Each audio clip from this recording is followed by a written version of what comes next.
Halo, selamat pagi semuanya ya, ayah dan bunda semuanya yang menyaksikan video ini. Terima kasih. Anda sekarang berada di channel Bintang Mulia Homeschooling. Bintang Mulia Homeschooling ini adalah homeschooling online yang kantor pusatnya kami ada di Kudus, Jawa Tengah. Tapi siswa kami itu 80%-nya itu semuanya berasal dari luar daerah kami ya, luar Kudus dan luar Jawa Tengah. Ada yang dari kota Jakarta, Bandung, Surabaya, Medan, Bogor, Nusa Tenggara Barat, terus kemudian ada dari Aceh, ada dari Bali, termasuk juga yang di luar negeri, yaitu ada yang di Arab Saudi, terus kemudian ada di Tehran, ada juga yang ada di Hawaii ya. Semuanya mereka adalah warga negara Indonesia yang karena memang satu dan lain hal tugas kerjaan atau mungkin ikut suami gitu kan, mereka harus pindah ke sana. Cuman mereka tetap menginginkan anak-anak mereka itu mendapatkan pendidikan yang sesuai dengan kurikulum Indonesia. Nah, itu eh dulu kami pernah membuat video yang mengangkat tema ranking itu dia tidak menjamin kesuksesan. Nah, dalam video itu kami menceritakan bahwa ternyata dalam kehidupan kita, dalam satu fase kedewasaan tertentu, kita nanti akan menyadari bahwa ranking-ranking yang dulu pernah kita peroleh selama sekolah itu ternyata prosentase untuk mendukung kesuksesan kita di dewasa sekarang ini itu sangat kecil prosentasenya ya. Dulu kita mengatakan seperti itu. Yang dikejar itu sebetulnya bukan nilai, tapi kemampuan dan juga bakat minat yang memang kita miliki. Itulah yang ingin sebetulnya capaian pendidikan yang benar-benar hakiki.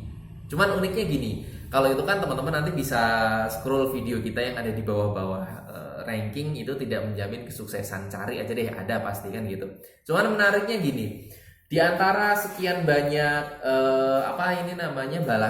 ulasan yang masuk gitu ya di kolom komentar, ada satu yang menurut saya unik ya, unik karena memang pemikirannya ini sepertinya berbeda dengan para komentator yang lain.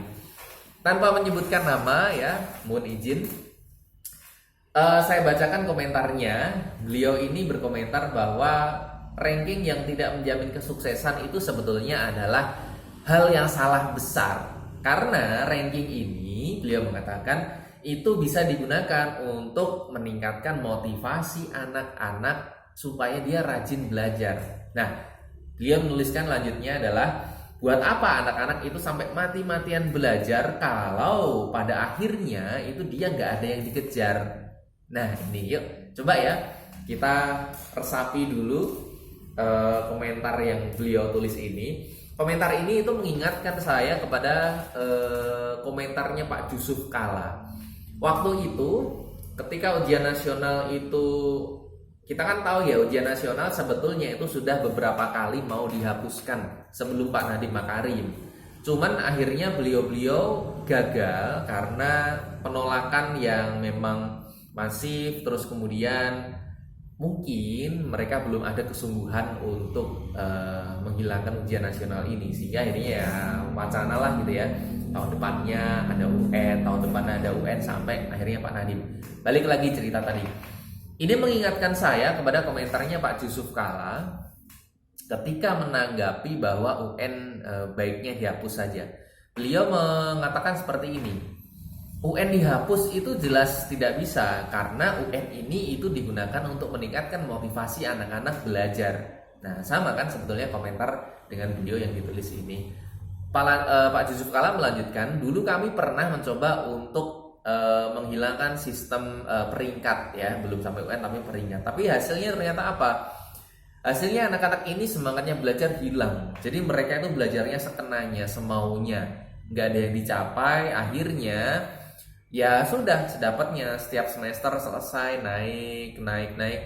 Sudah, akhirnya beliau memberikan komentar seperti itu. Nah, uniknya seperti ini ayah dan bunda semuanya. Saya di sini tidak akan mengkotak-kotakan Anda adalah keluarga yang tim mana gitu ya. Tim mana, seperti kayak semacam bubur diaduk atau enggak lah. Saya tidak akan mengkotak-kotakan Anda menjadi dua kubu antara mana yang mendukung sistem ranking dan mana yang menolak kan gitu. Cuman kalau pemahaman kami di Bintang Mulia Homeschooling, kami menyadari bahwa kecerdasan itu bentuknya bermacam-macam, ya. Kecerdasan itu bentuknya bermacam-macam. Kalau Anda ingat kecerdasan majemuk, ya, yang diungkapkan oleh Howard Gardner, itu ada 8 kecerdasan loh. Anda nanti bisa searching, ya. Ada 8 kecerdasan. Di mana kecerdasan akademik itu adalah salah satunya saja, ya. Kecerdasan akademik ini adalah salah satu dari 8 kecerdasan lainnya, ya, 7 kecerdasan lainnya, ya. Nah, kenapa tadi saya mengatakan kecerdasan akademik? Karena kecerdasan akademik ini adalah yang nanti dekat sebetulnya dengan nilai, ranking, kan gitu. Karena dia ada standarisasi, ada sesuatu yang memang mau dibandingkan antara pemahaman kita dengan orang-orang yang lain. Saya lebih banyak tahu mana sih dengan dia lebih baik pemahamannya mana sih dengan saya, itu pakai angka nilai. Nah, itu ada benernya kalau anak Anda ini adalah tipenya, kecerdasannya adalah tipe-tipe yang akademis. Saya yakin anak-anak tipe akademis ini segala macam pengetahuan, segala macam mata pelajaran itu dia bisa membabat habis dan dia nyaman untuk melakukan itu. Kan gitu ya.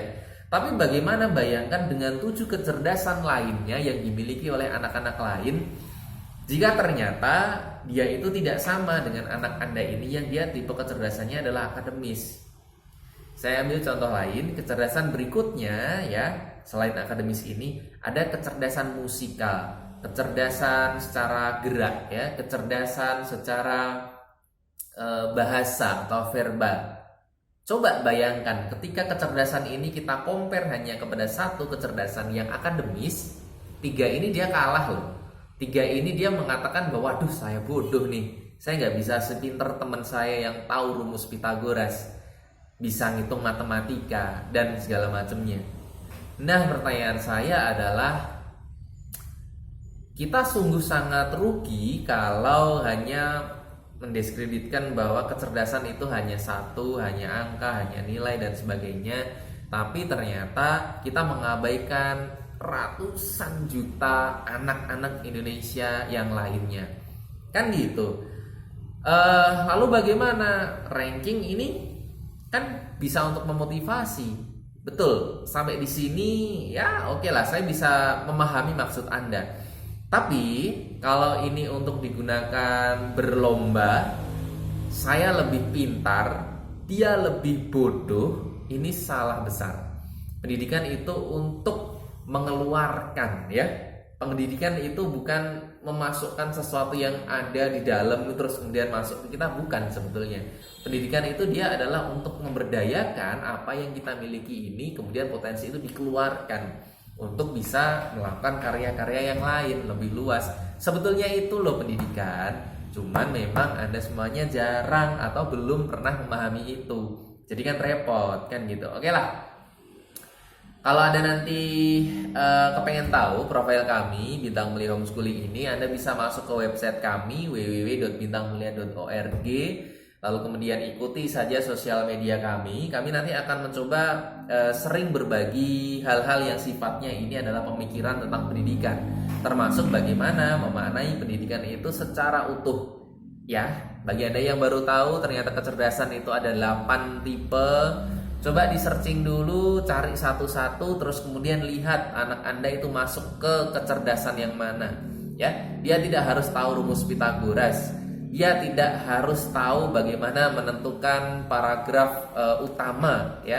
Kalau ternyata memang dia itu adalah kecerdasannya adalah gerak kinestetik. Dia bisa dance, seneng nari, ya itulah sebetulnya yang dikembangkan. Kapan-kapan kita bahas yuk tentang kalau anak saya bakat minatnya itu secara masa depan mungkin dilihat sebagai bukan sesuatu yang sangat ekonomis banget, tetap saya lanjutkan gak sih? Kapan-kapan kita bahas ya, ingatkan saya, tulis di kolom komentar. Dan saya juga tentu kepengen tahu Anda semuanya melakukan treatment ke anak-anaknya bagaimana ya. Kolom komentar terbuka luas bagi Anda, kita saling diskusi di sini. Dan juga salam dari Bintang Mulia Homeschooling, pendidikan alternatif untuk memahami pendidikan secara semurni-murninya. Salam.